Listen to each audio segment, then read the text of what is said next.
mom's deceased. You're bullshitting. No. How could she be deceased? This is 29-year-old Dylan Alexander Waller laughing in disbelief upon learning of his mother's death.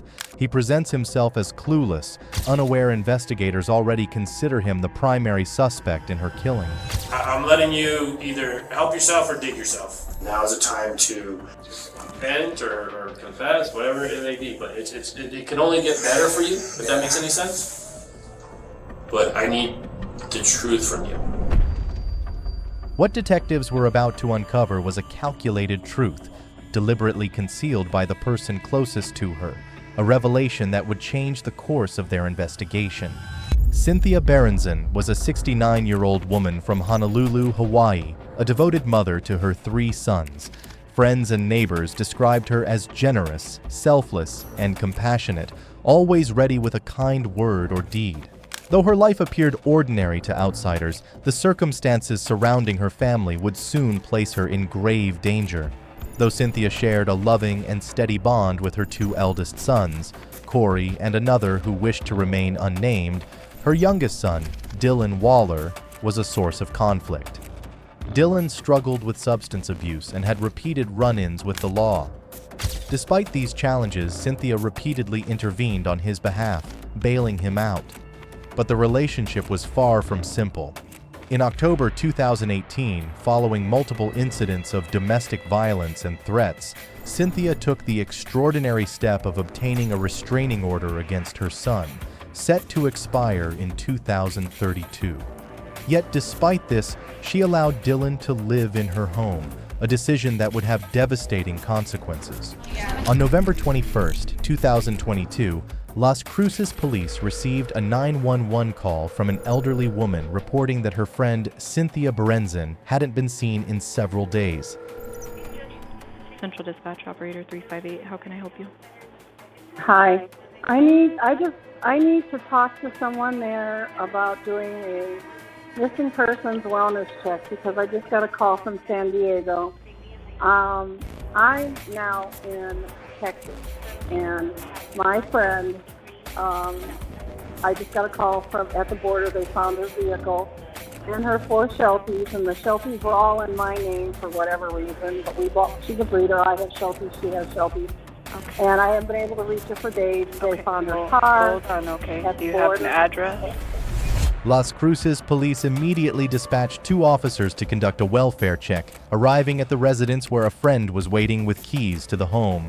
Once inside, officers are immediately struck by a strong odor and a radio still playing, as if it has been left on for days.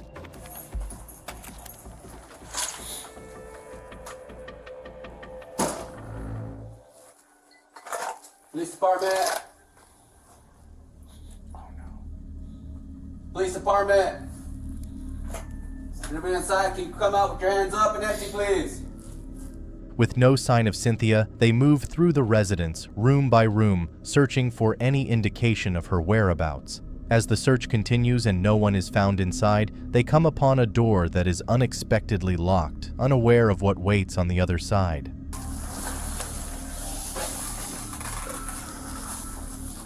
Why the fuck would this door be closed?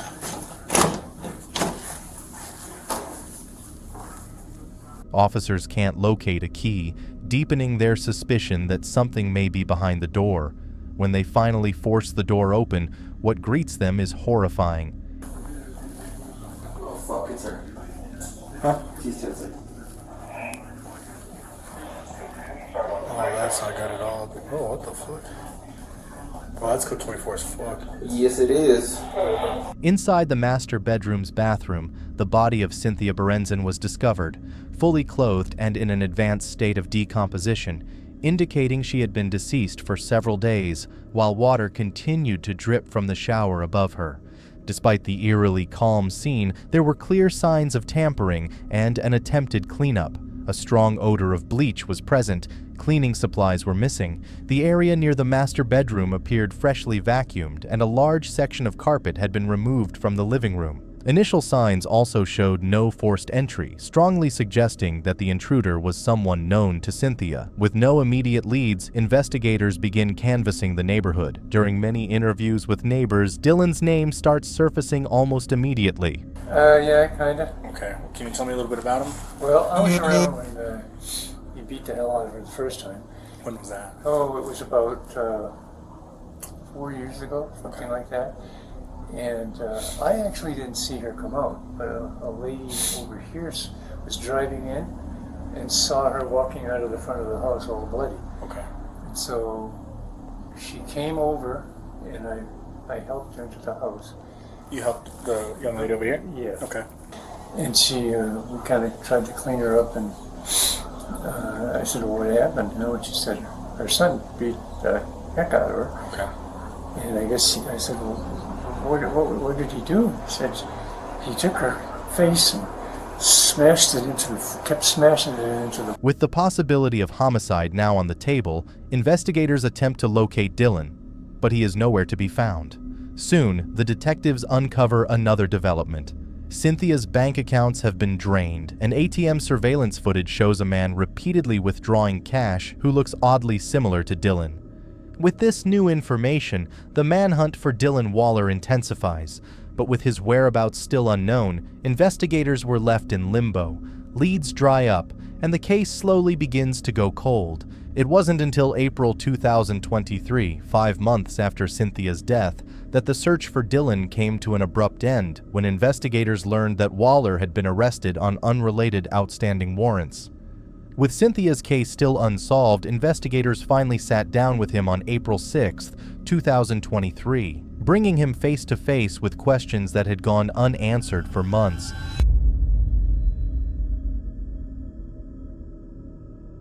So, I'm Detective Melinda. This is Detective Buggy. What's up, guys? Chilling. So, we want to come talk to you. We're investigating some stuff, but we want to just kind of get some basics from you. Alright. I know you got picked up the other day here, right? I think it was trafficking or something like that. Where are you currently staying? I'm homeless, actually. I was actually in the process of actually getting an apartment this Monday. Oh crap, where at? Either off of Fleming, Missouri, or I was looking at the apartments off Telshore. Okay, nothing specific. Nah. Just gonna look It around. was all up in the air. Okay. Before, how long have you been homeless? I'd say like about 5 months. 5 months. Prior to that, where were you living? I was staying with my friend. Okay, and who was that? I don't really have to give a name. Okay. In the city or in the county? And what's really Doñana is like more out, right? That's county, yeah. Okay, yeah, then in the city. Okay. At what point, when was the last time you lived with your mom? Shit. Let's say I last talked to her probably about like October, September-ish. It was the last time you talked to her? Yeah. Okay. I stayed with her for like a week or so. That's about it. Okay. And how did that go? I know you guys had Yeah, a tumultuous past. And yeah, it was kind of always a conundrum with us. We've tried this and that. I haven't actually gone to talk to her at all. I tried to call her, but I don't know. Like, and then being on the streets, I don't know, just like it just got out of hand. I don't know how else to say it.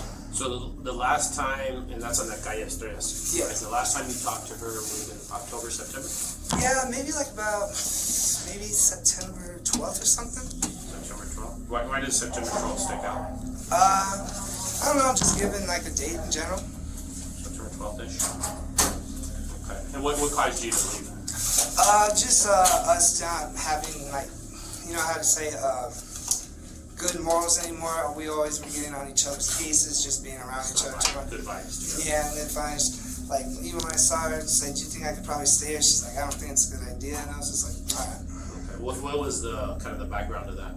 Like you're gonna be stuck anymore? Basically, just my history of being a drug addict on the streets and this and that. You know, she gave me multiple times to try and this and that, and I always failed, and you know, so just had to learn to live with it. Okay. Outside of that, did you guys have any other dealings, phone calls, Can't really say. like supplement stuff? Did she send you money? Oh no. The only other time she actually really helped me out was I was last locked up. Was was it 2020? She put a $100 bail on me, and then I continued with court, and then I turned myself in to do those 3 months, and then we tried to reconcile. Then I stayed for like 3 days, but within those 3 days, it just showed like no way. Yeah, it didn't work. Okay. But as far as that September, from September on, she didn't funnel you money, didn't Nope. give you anything, any help out or anything like that? No, sir. Okay, so how would you, have you made any trips, like in the last year, out of state, out of country, or anything like that? No. Nothing like that, okay. Have you ever had access to your mother's cars? No. No. Okay. Dylan begins his account by revealing that he'd been homeless for the past 5 months, staying on the streets and occasionally with friends. He tells detectives that the last time he saw or spoke to his mother was sometime in September or October, then specifying September 12th.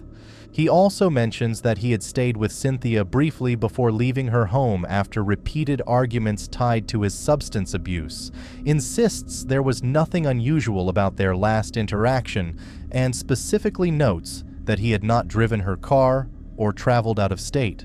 Within the first 5 minutes of his questioning, Dylan's body language raises eyebrows. He's laughing, showing no visible concern about being questioned over his mother. To apply subtle pressure, detectives decide to reveal what they believe would be devastating. What follows next would only deepen their suspicion. Your mom's deceased. Yeah, What do you mean? your mom's deceased. You're bullshitting. No. So, How could she be deceased? your mom was found November 21st of last year at her house, deceased. How the hell am I just hearing about this now? I don't know if you're just hearing about it now. That's what we're here to talk to you about. You've been gone in the wind for the last What the fuck? 8 months, okay? So the reason why we're asking you questions and we come here and we ask you specific things is because we're trying to lay out a timeline, okay? And find out what's going on. And I already know you've told me a couple untruths. I'm not gonna call them lies yet, but you've already told me some untruths. Dylan's reaction to his mother's death appears strangely detached, raising immediate red flags for investigators. This kind of emotional mismatch is known as incongruent affect, when a person's emotional response fails to match the gravity of the situation.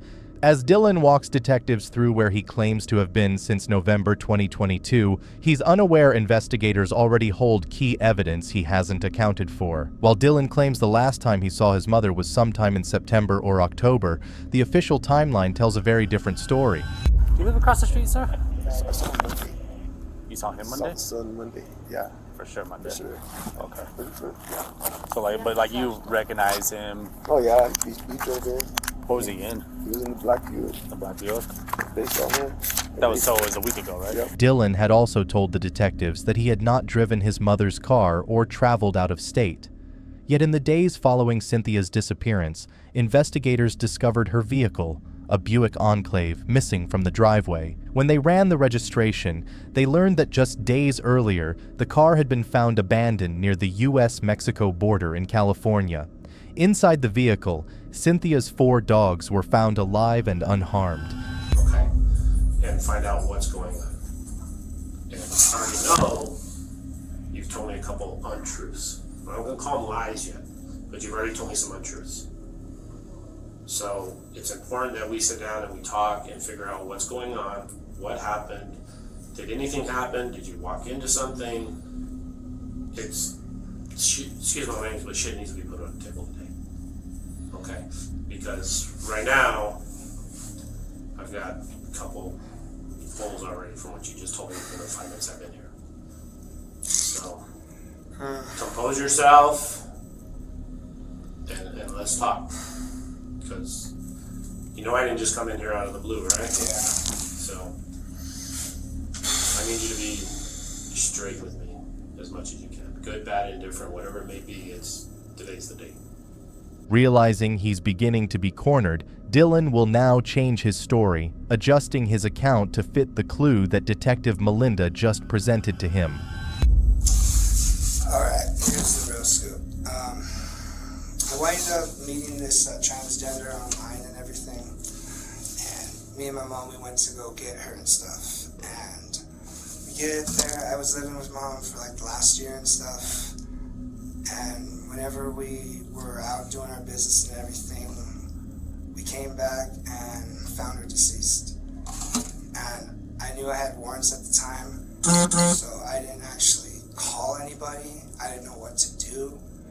And I first thought about fleeing the country, but then I just didn't know what to do.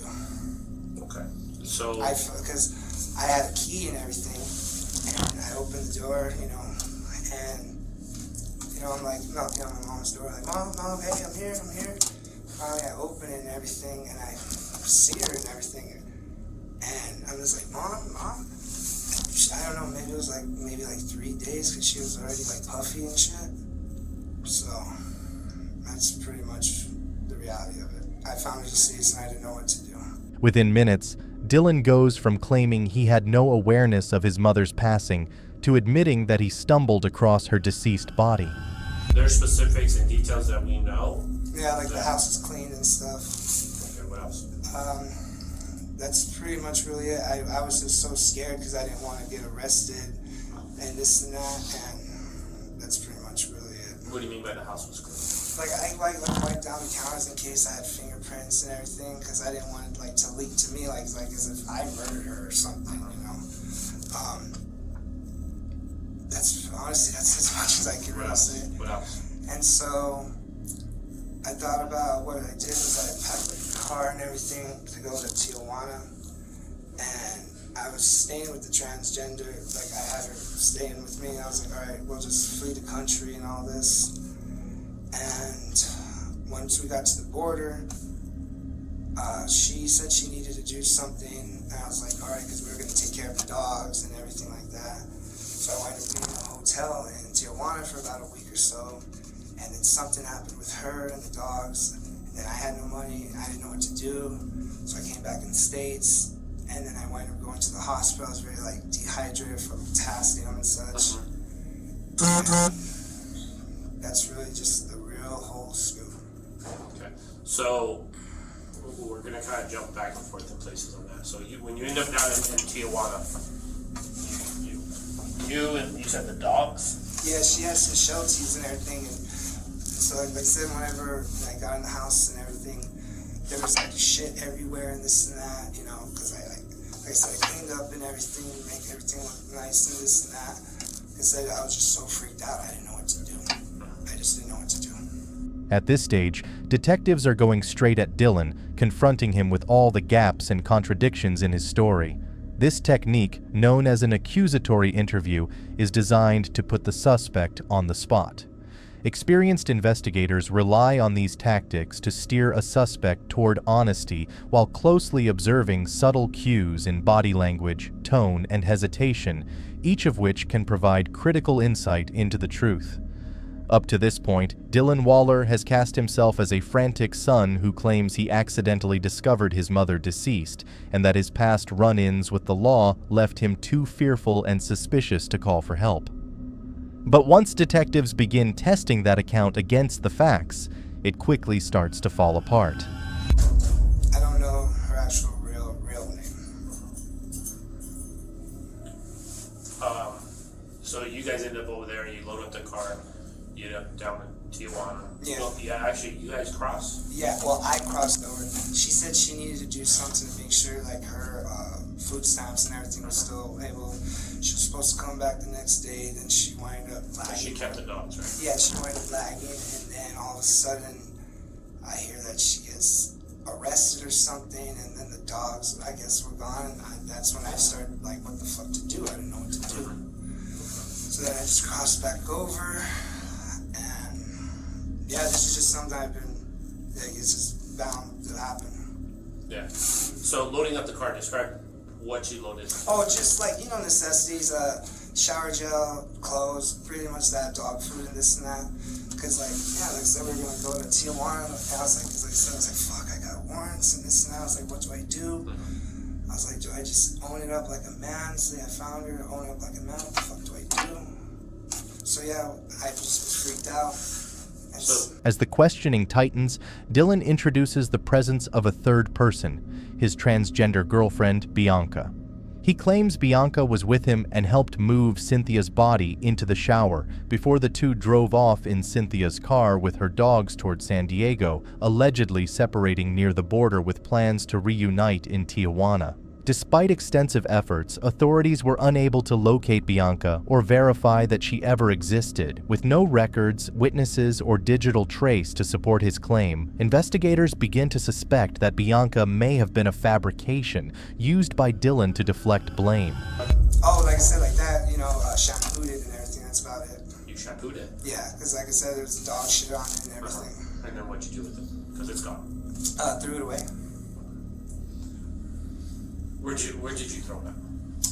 Pretty much like the same like dumpsters around Pickwick, or the Circle K, the one on Sonoma. By that car wash, back there behind the car wash. And you took her car. How did you get to her house? What's it called? Well, he said we were staying together and everything, and it was actually I went and hung out with some friends for a few days and everything.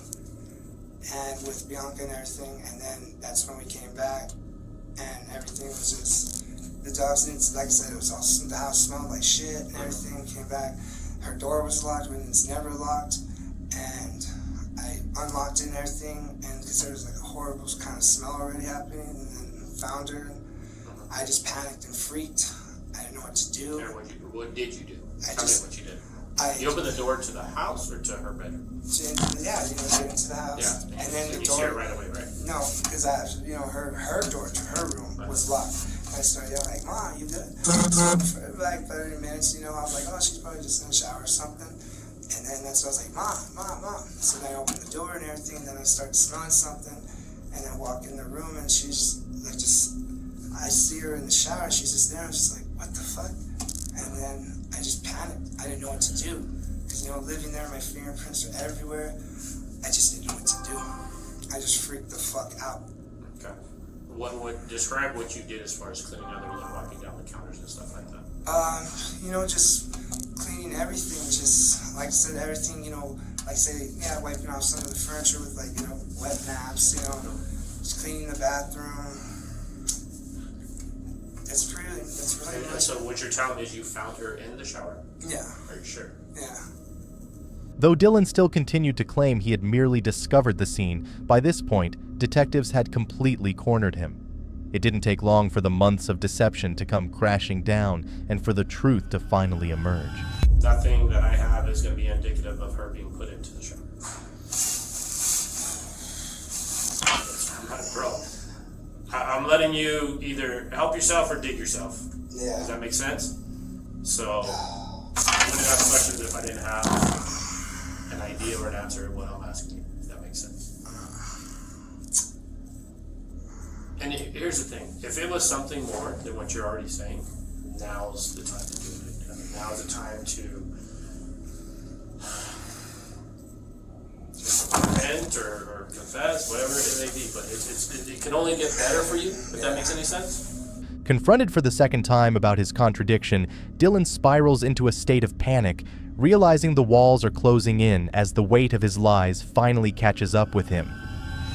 And here's the thing. If it was something more than what you're already saying, now's the time to do it. I mean, now's the time to repent or confess, whatever it may be. But it can only get better for you, if that makes any sense. But I need the truth from you, And we can always come back and say, hey, this is the first time he's been confronted with the information. Honestly, a lot of what I said is true. You already know the holes and everything. It was getting really bad for her, like health-wise, everything. My stepfather, Chuck Cordero and everything, he had a pension or whatever, big amount of money, all right? My mom was getting screwed around. She got scammed, all right? She got scammed out of $100,000. She wasn't even supposed to touch it. Her friend, who's a lawyer and everything, was telling her, why did she touch it, that she could actually face prison time and this and that. And like I said, her health was getting so bad and everything. Every day was just a battle. Every day, and I had to put up with so much shit. And just Well,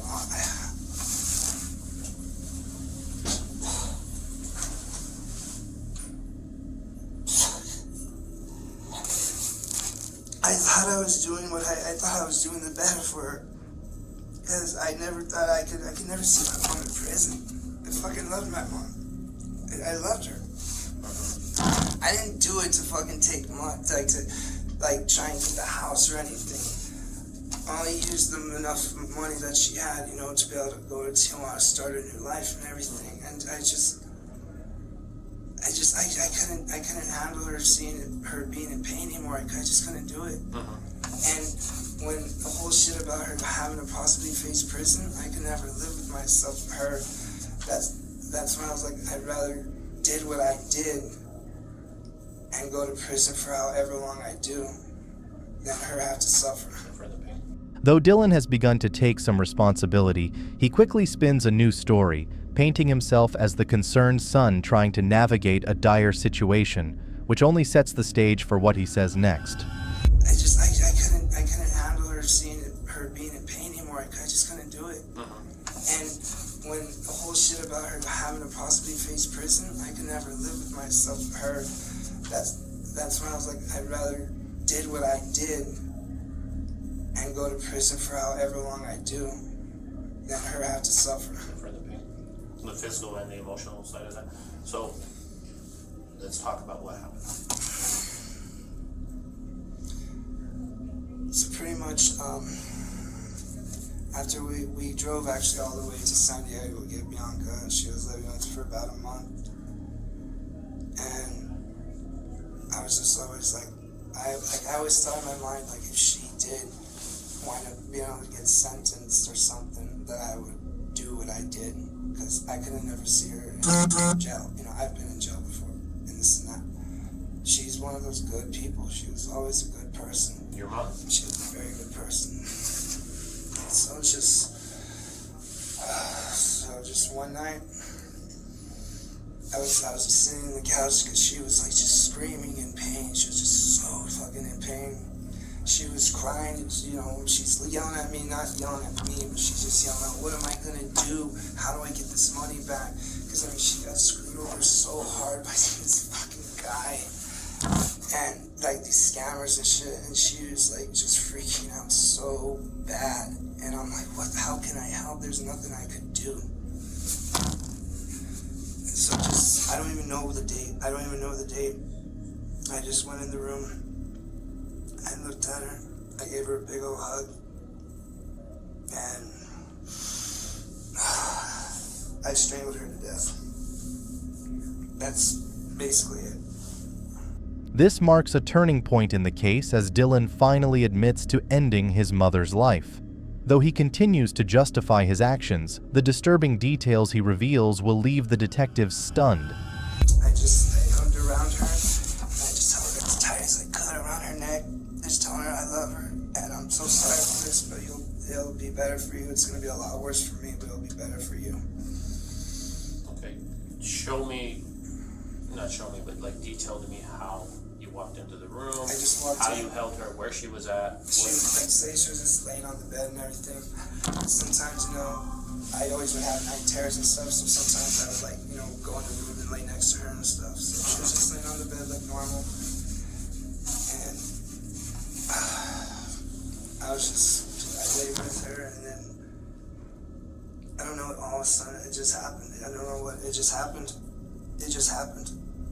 Were you front or behind? Like on the side like this, and I started doing it, and then she started freaking out, and then I had to like really like get in there and squeeze in her, and then finally when she like Passed. she fell on the ground. So were you standing or laying? At that point I was standing up, because once I got up and everything, she just like fell over and stuff. Okay. When you basically began to clutch her, you're both laying down on the bed? Is her back to you, or is her... She was kind of like this, and I was like on the side, and when she started like freaking out, that's when I kind of got a little more on top of her, like that, just around the neck. So more versus strangling? I mean, you Yeah, said strangling. yeah, it was like at first I was more like that because I know probably the hand marks are there at first, and then more would start like that. Did you ever kind of help you along your minds? What's going through your mind at this moment? All I'm thinking about that she's just gonna be in a better place. That I'll suffer. I've suffered so much through my life. What's another fucking prison sentence? I've gone through cancer. My dad used to beat the shit out of me. My brothers never liked me because I was a life on the streets.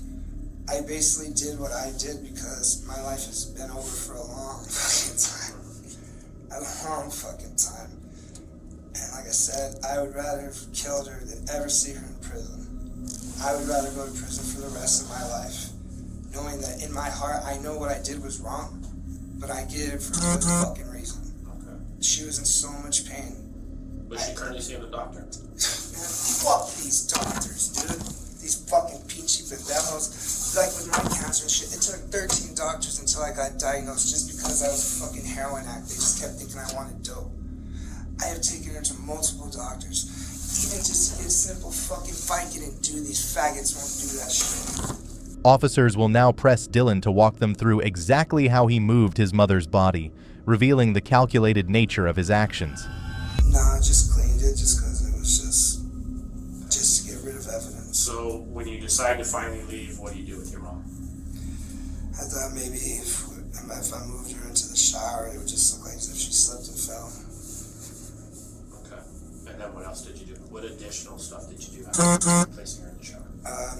Door open or door closed? I think I had the shower door open. I just kind of crinked the water a little bit. I walked out, and then I locked the door. Said I loved her one more time. Did you do anything to her bedroom? Just cleaned as much as I could. Okay, describe the cleaning that you did. Wiping down everything from the cabinets, bedspread, anything I could have had in my DNA, but it doesn't matter what it is. Anything is always going to be found. Mm-hmm. Other than wiping down, did you move stuff around? Did you make the bed? Did you? Nah. I think I made the bed, or not. No, I think I left it undone, like as if how she was sleeping on it. Did you vacuum? Yeah, like I said, I did everything. Vacuumed, cleaned, tried to get as much as I could out. But I already knew it would really come back to me because they knew I was living with her and all that. Like, my brothers don't like me, her family doesn't like me. She was the only one that was ever fucking on my side about everything. Especially when the whole domestic violence shit happened. When I had that bipolar episode. And she still fucking cared about me. In my heart, I really felt like I was doing was right. I mean, yeah, I could have just let her go on and on living and getting worse and worse. I just couldn't see it anymore. I just couldn't take it. So then I was like, fuck it, just do it. And that bag? It was just like a black normal bag, like a trash bag. A big hefty bag? Yeah, like a big hefty one. Oh. But bitch was strong. She's always been a tough one. She's always been a tough one. What did you do with that bag? Like everything else, just threw it away. Okay. You said you had to get Bianca to help you. Yeah. So when you moved her from the floor to the It was just normally like that. Like I was like grabbed her wrist and just went like that. Put her in the shower. The ankles, and so when I put her in the shower and everything, I kind of put the bag on her face because I couldn't bear to look at it.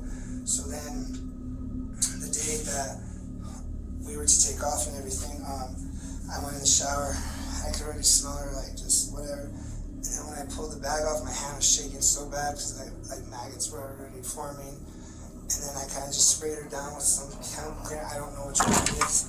And then just turned on the faucet, and that was it. Describe how she was laying in the shower. Just like that. Was she flat? Was she Yeah, propped just up? like her head was a little bit against the back part, and it was just like that. With the lotion, like the conditioner bottle, that maybe she like was going in to turn on the water, then slipped and fell.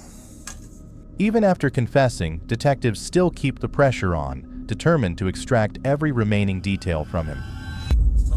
So, I mean, maybe if you guys could put in, because I'm going to be doing Fed time most likely, whatever happens with this, I would like to do the Feds. Fed side? Yeah, I don't want to do state. I want to be in the feds. I mean, we'll speak on it. I've got to call them back a little bit too and talk to them a little bit. Like I said, these are the ones that it's better to get everything out than to continue with certain lies and even some of the stuff that you told me. I'm not going to take everything 100%. So if I go back and things don't match up, that's probably not going to look good for you, right? Yeah, because the other thing too is you'll probably find fingerprints around her arms, because when I had Bianca finally help me put her into the shower. So that's some more of the truth. But honestly, when I first did, I tried to use a bag, and then she fought me, and that's when I got my hands around her, and that's when I really started pushing, and then with all my might. So then it kind of like wrapped around like this, and then just really, just like there was no like blunt trauma. I didn't bash her head in or anything. It was like I was trying to like say my goodbyes. Okay. You said you were trying to use the bag at first? Yeah, because I thought maybe if I used the bag, it wouldn't show my handprints, so it wouldn't lead to me right away. But the more she fought, and when she freaked out that what I was trying to do, you know, she screamed out like "Help me, Jesus" and everything, and I was like, "Fuck! If I leave now, she's definitely gonna call him. That's attempted murder." So then I was like, "Fuck it, just do it." And that bag? It was just like a black normal bag, like a trash bag. A big hefty bag? Yeah, like a big hefty one. Oh. But bitch is strong. She's always been a tough one. She's always been a tough one. What did you do with that bag? Like everything else, just threw it away. Dylan's confession reveals his disturbing mindset of being seen as his mother's savior. He even goes as far as to demand a reward for his crime. Because I'm already going to do time, so this would just be another charge. But if you guys could put in a word, I would. I want to do federal. Because, I mean, pretty much I'm going to be doing federal, so, and then the prior charges I have this with the state. I'm not a bad person. I'm not a bad person. In my heart, I really felt like I was doing something good for her. I really did. It was just a fucked up way that it had to be. Yeah. All right. Any messages you want us to relay to anybody? No, not everybody hates me. All my brothers, they never liked me. Her family doesn't like her. They don't like me. It's literally just been me and her. It's only been me and her. And even as rough as it's been between the two of you, it's She always, yeah, it was always just us. Like I said, especially with the whole restraining order, because at the time too, when I had that one warrant, she couldn't take it off. It had to be more than like 3 years or something. And then I had another warrant, but she needed help a lot. I needed help too, so she would hide me and this and that, you know. It's just a roller coaster. Yeah. Okay. All right. I don't have anything else. If we do too, we'll come back and talk to you. Yeah. All right. And then we'll call we gotta go back, we'll call the feds and the states. Yeah, but if you really can, because I just hear that the feds are a lot better. Yeah. Like with programs, like I'm probably gonna be doing now that I've confessed this, probably like 20 years or something. I'd rather at least be in federal, doing something good, like getting degrees, because I love to read and all that shit. So now that I've confessed and everything, I just would like a little help like that. Because I'm willing to do the time, I just don't want to do state. I don't want to do state time, I want to do federal. If you guys can somehow help me out like that. We can mention that. We can mention it. it. Obviously, any charge that we come up with is gonna be a state charge. Yeah. But we can, a lot of times they'll work stuff out. Yeah. Do concurrence or whatnot, so. Alrighty, any questions for us? How did you guys hear? How did you guys even get over there? Like, what happened? Car, concerned neighbors, you were seen there. Yeah. So. Wow. That wasn't too long even. You said the 21st? Yeah. I think it was the 21st that we got there first. And I think it was was it the 8th? I know it was November. That was just a week later. The 21st, that was just like a week later. Yeah, there wasn't a huge gap of time. It might have even been less than a week from the time you left to the time we found her in there. That's fucking crazy. So. So why did Dylan Waller commit an unfathomable crime? At its core, the motive centers on control and financial desperation, intensified by a long history of volatility inside the home. During questioning, Dylan attempted to justify his actions by claiming his mother had been financially scammed and was facing serious legal consequences. But investigators found no evidence to support those claims. Instead, those explanations appeared to be post hoc rationalizations, a common psychological response when suspects attempt to reframe their actions in a more sympathetic light. With his confession on record, Dylan Alexander Waller was formally charged with first-degree murder, along with tampering with evidence for attempting to clean the crime scene and conceal his mother's body. His arrest on April 1st, 2023, was the result of a coordinated effort after he was found in possession of fentanyl and identified as a person of interest in his mother's disappearance. In December 2024, a jury in New Mexico's 3rd Judicial District returned a guilty verdict on all counts. Throughout the trial, the prosecution dismantled Waller's defense of an act of mercy, presenting evidence of the bleach-soaked crime scene and his calculated flight to San Diego as proof of a conscious effort to evade justice. On February 10, 2025, the court delivered its final judgment. A judge sentenced Waller to life in prison for the first-degree murder of Cynthia Berenzin. Under New Mexico's strict sentencing guidelines for capital crimes, Waller must serve a minimum of 30 years before becoming eligible for parole consideration. Furthermore, the judge imposed a consecutive 3-year sentence for the tampering with evidence charge, citing the callous nature of hiding the body in a shower for weeks. According to the 3rd Judicial District Attorney, this sentence ensures that Waller will remain behind bars well into his senior years. This case is a chilling reminder that proximity can be the most dangerous factor of all. Cynthia Berenzin wasn't killed by a stranger or an intruder. She was killed by the person she trusted enough to let back into her home despite a standing order of protection. While the justice system can impose punishment, it cannot undo the warning signs that were overlooked, dismissed, or normalized behind closed doors. By the time the truth surfaced, it was already too late. We hope you enjoyed our production. Make sure to subscribe so we can keep creating the best crime videos out there, bringing real stories to light. Thank you.